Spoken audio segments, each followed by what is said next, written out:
नमस्कार भाइयों और बहनों, मेरे चैनल वरदान पर आपका स्वागत है। आज मैं आपको शरद पूर्णिमा के विषय में बताने जा रही हूँ। आश्विन मास की शुक्ल पक्ष की पूर्णिमा को शरद पूर्णिमा कहते हैं। इसे रास पूर्णिमा भी कहते हैं।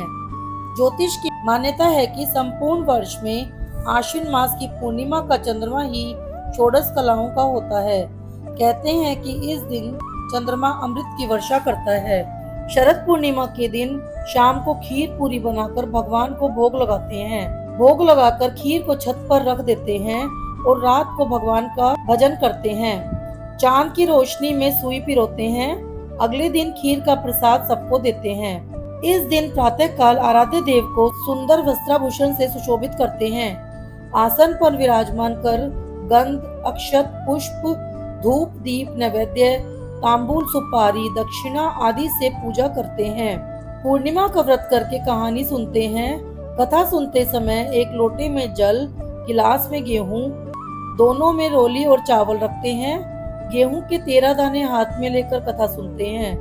फिर गेहूं के गिलास पर हाथ फेरकर मिश्राणी के पांव स्पर्श करके उसे दे देते हैं। लोटे के जल का रात को अर्घ्य दे देते हैं। विवाह उपरांत पूर्णवासी के व्रत को करने के लिए शरद पूर्णिमा से ही प्रारंभ करते हैं। कार्तिक का व्रत भी शरद पूर्णिमा से ही प्रारंभ करते हैं। चलिए इस शरद पूर्णिमा की कथा प्रारंभ करते हैं। एक साहूकार के 2 पुत्रियां थी। दोनों पुत्रियां पूर्णिमा का व्रत रखती थी, परंतु बड़ी पुत्री पूर्णिमा का पूरा व्रत करती थी और छोटी बेटी अधूरा।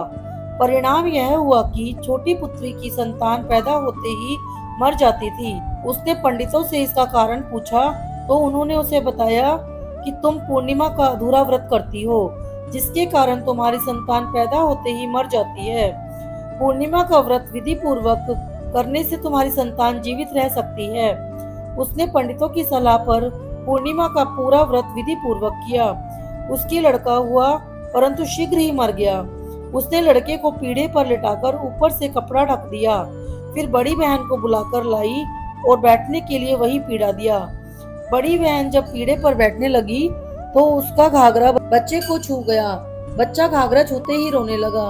बड़ी बहन बोली, तू मुझे कलंक लगाना चाहती थी, मेरे बैठने से यह मर जाता। तब छोटी बहन बोली, यह तो पहले से ही मरा हुआ था, तेरे ही भाग्य से यह जीवित हो गया है, तेरे पुण्य से ही यह जीवित हुआ है। उसके बाद नगर में उसने पूर्णिमा का पूरा व्रत करने का ढिंडोरा पिटवा दिया। चंद्रदेव महाराज की जय।